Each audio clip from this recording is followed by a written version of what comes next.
February 2014, I collected my A-level results. And if you look from this picture, you'll see how it looks like. 1,000 people squeezed into a hall, filled with tension over worries about their future, wondering if their dreams of becoming a doctor, a lawyer, or a businessman would be fulfilled. And all that elation, joy, mixed with sadness, disappointment, anger. You would hear people crying in the hall. You would hear people laughing, squealing with joy. For me, when I received my A-level results in 2014, I was disappointed. My results were bad. In fact, they spelled BBAD, or bad. It seemed like an absolute joke. And instantaneously, my hopes of becoming a doctor were crushed. Well, why am I sharing with you this story today? Because from that moment onwards, we as Singaporeans was supposed to serve 2 years in the army, and after that I went straight into the army, and I was given the fortune, or some might say misfortune, of 2 years to think about what I really wanted to do with my life. And in those 2 years, that's when I started my personal development journey. That's when I started reading book after book about self-development, personal growth, finance, just because I wanted to improve myself, to make myself worthy of getting a place in medicine. And today I want to share with you this story because I want to talk about why you're approaching personal development wrongly. Because as I look back at those formative years in personal development, I realized that it didn't work for a few reasons. And over my years as I've counseled and coached more and more young people, I've realized that the same themes keep appearing again and again. And so today you might be feeling, well, I'm really interested in developing myself and improving myself. You might be a self-help junkie borrowing book after book about personal development, self-help, but nothing seems to work. You don't even know whether you're really improving as a person. So why doesn't anything seem to work? The first reason is because you're starting from the wrong place. Well, if you look at my journey, I was also starting from the wrong place. I was starting from a place of love. No. I was starting from a place of lack. This is a picture of me graduating, and it was supposed to be a happy day. But this is a bit of a spoof, it's a bit of a joke, because I graduated not knowing what I wanted to do, not knowing where I wanted to go, and not being able to fulfill any of my dreams. And today, if you are starting this personal development journey because you feel like you're not enough, you feel like you're lacking something, then that might not be the right place to start. Instead, starting with a place and from a place of love, where you accept and love yourself, is a better place to start. Many of us think that they are two opposite ends of the spectrum. We think that self-acceptance, if we truly accept ourselves, we wouldn't want to actually develop ourselves. We wouldn't want to improve. We think that they are dichotomous. We think that if you truly love yourself, there's nothing you want to do to change yourself. But how about consider this?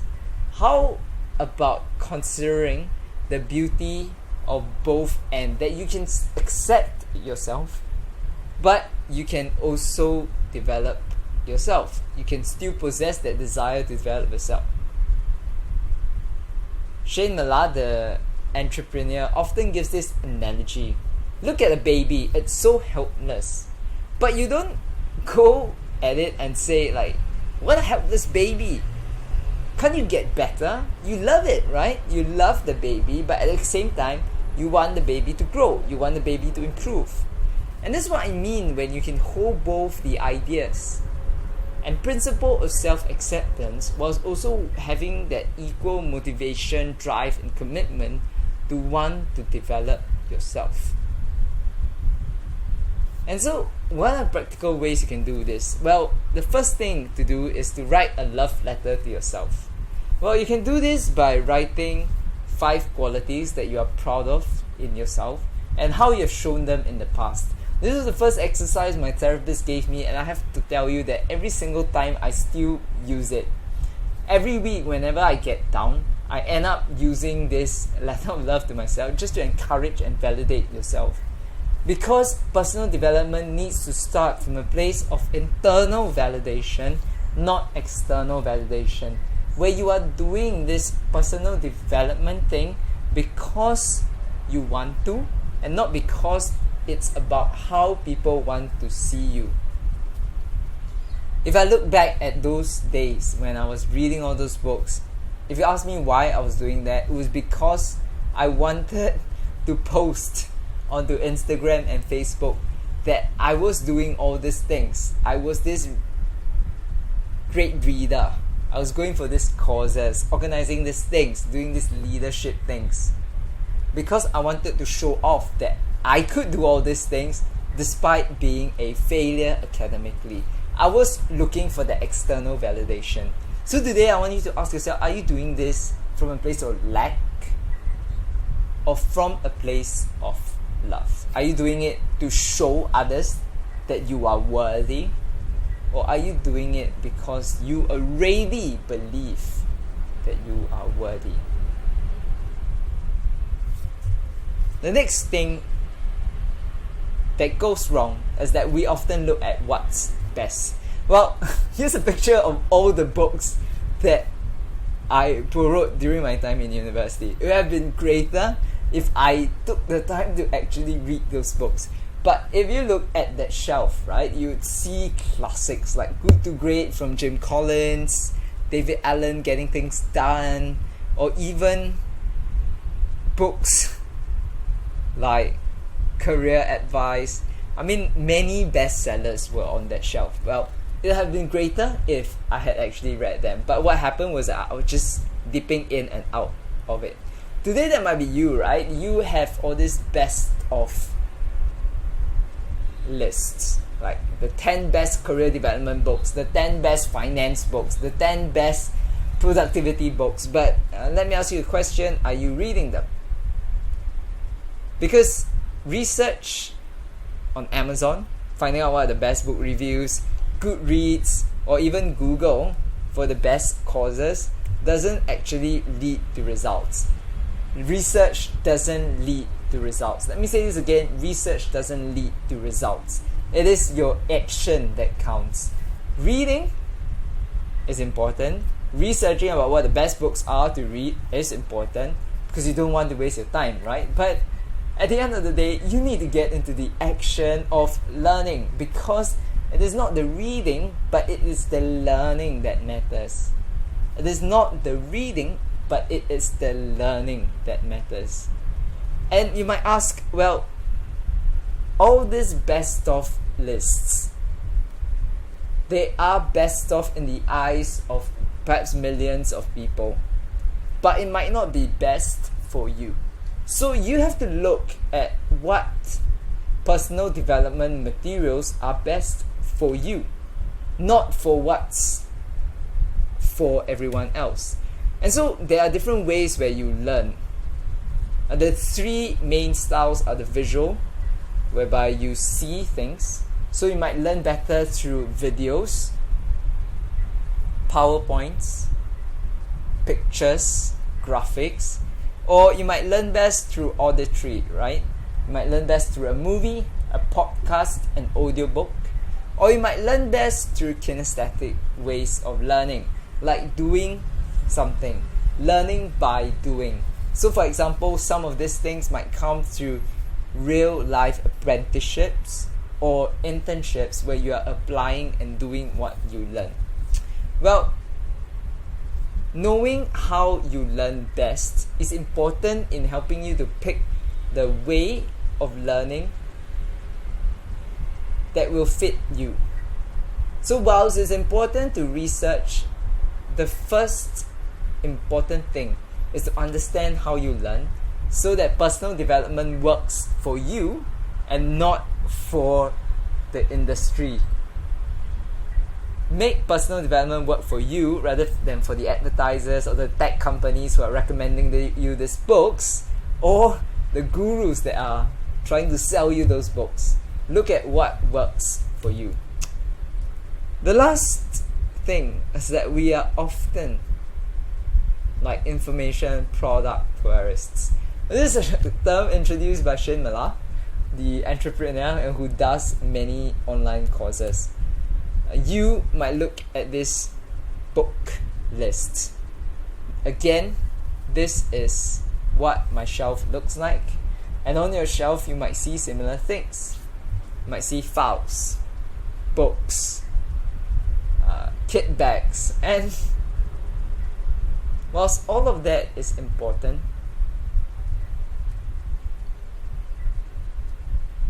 this is not as important as implementation. The best intention does not lead to implementation. Very often we have all these great intentions of wanting to develop ourselves. And what happens is that we dip in and out of research, books, courses, gurus, YouTube videos, and we dip in and out of the best podcasts and videos, and nothing seems to work. And at the end of the day, we tell ourselves, this is not working. This personal development thing is so frustrating. Why don't I seem to be progressing towards my goals?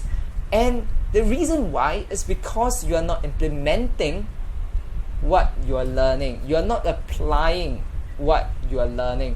The most important thing is to apply what you learn. And you probably already heard that.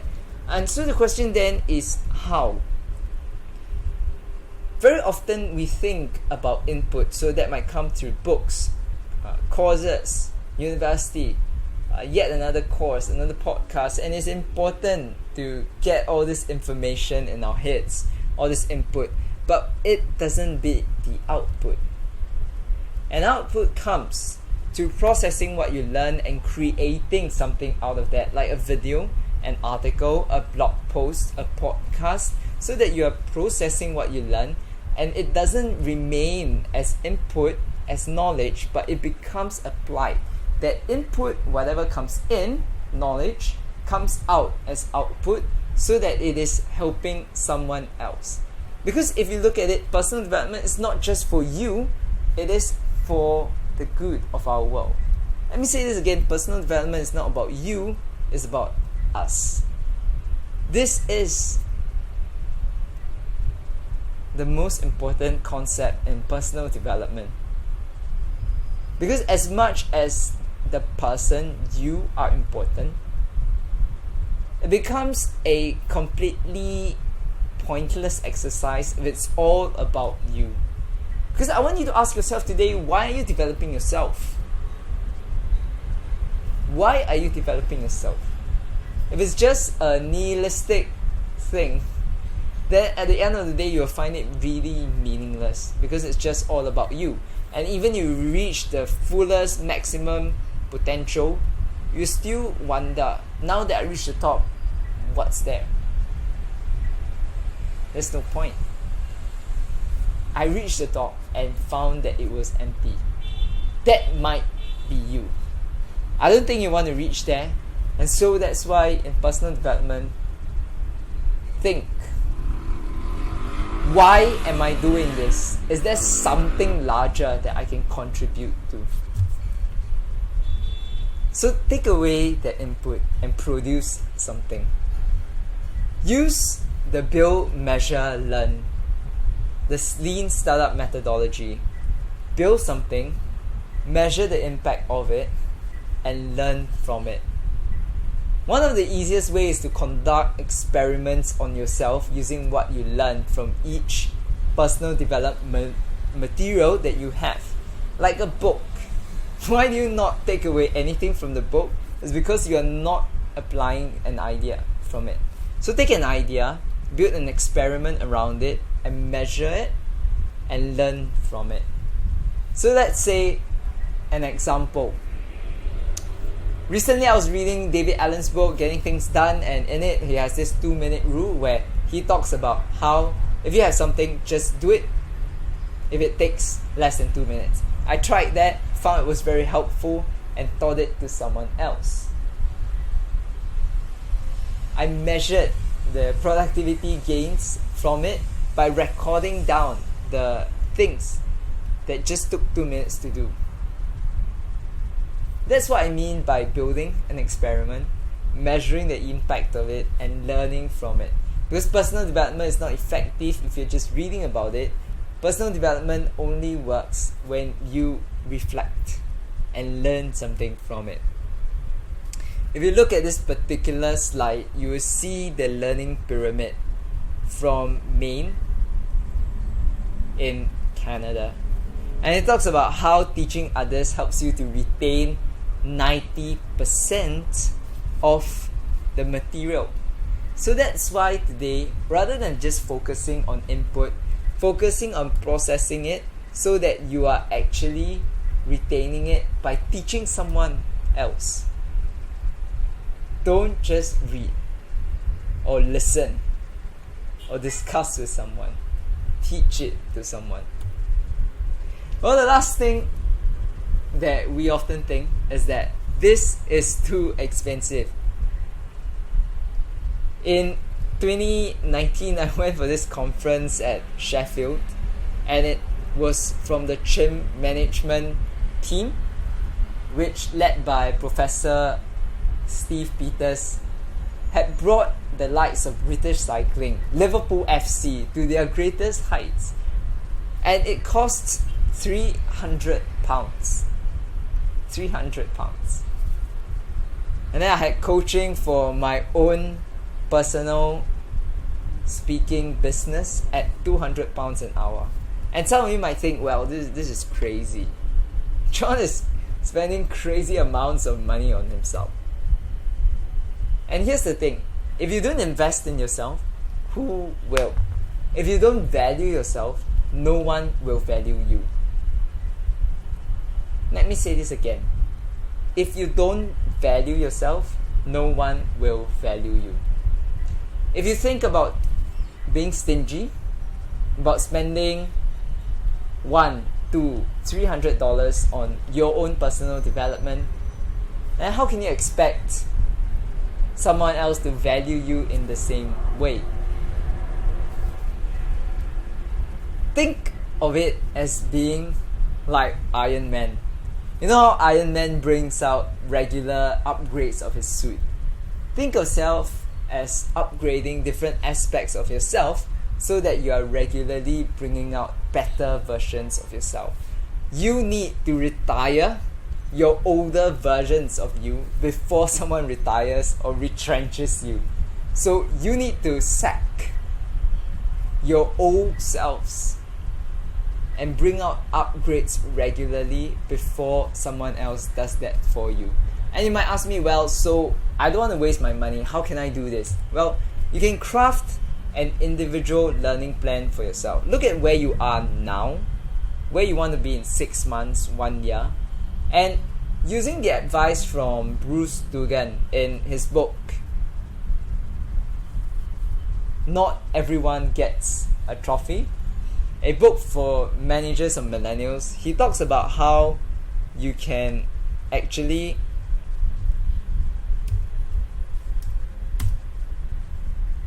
look at developing a learning journal.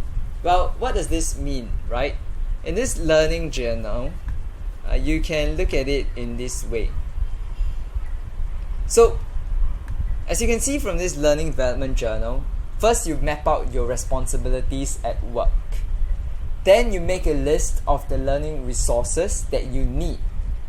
Then after that, you set the learning goals and you journal those efforts. Well, this sounds like a lot of work, but it's about being intentional about your growth, because all of us do want to grow as people. We want to grow and develop our fullest potential.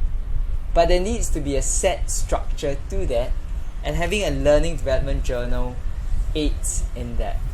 Well, today, before I end, I want to share with you the story that my coach had with me. In my first coaching session, and this was £200 per hour, which is very expensive, my coach gave me this analogy. He was asking me, John, how much would you charge for your first keynote speech? I said, well, maybe £50. And at this point, he said, nope. And then I thought to myself, maybe £100? I was already becoming skeptical, because if I was charging £100 for a 15-minute speech, then goldfishes would be millionaires or billionaires, because that's all they did all day, like open and close their mouth, right? Then he said, no, John, this is what you would charge. You would charge £2,000 for your first keynote. And then he said this to me, John, if you're giving someone productivity advice that is going to change their productivity and save them time of an hour a week, isn't that worth more than the sandwiches? I mean, look at the sandwiches. They're probably £5 in a participant. And if there were 200 people, that would be £1,000. Are you worth less than the sandwiches in the auditorium? That struck me. And then he ended with saying this again. If you don't value yourself, no one will. Today, my friends, you might look at personal development as a thing. Another thing to do, another task to do, another mission to achieve and accomplish. But personal development is not about that. Personal development is about valuing yourself first. It's about starting from a place of love, of self-acceptance, of self-validation. Because you love yourself, that's why you want to give yourself the best opportunities to succeed by developing yourself to your fullest potential. And yes, there are certain expenses there, but if you don't value yourself, then no one will. As we've shared over this short talk, there are pitfalls. We might end up doing too much research at the expense of output. We might end up being an information product tourist, learning without applying. Well, today, if you take nothing away, I want you to take away this. No one will value you if you don't value yourself. And with that, I hope this helps. And let me know what was most helpful for you in your own personal development journey in the comments below. Thank you.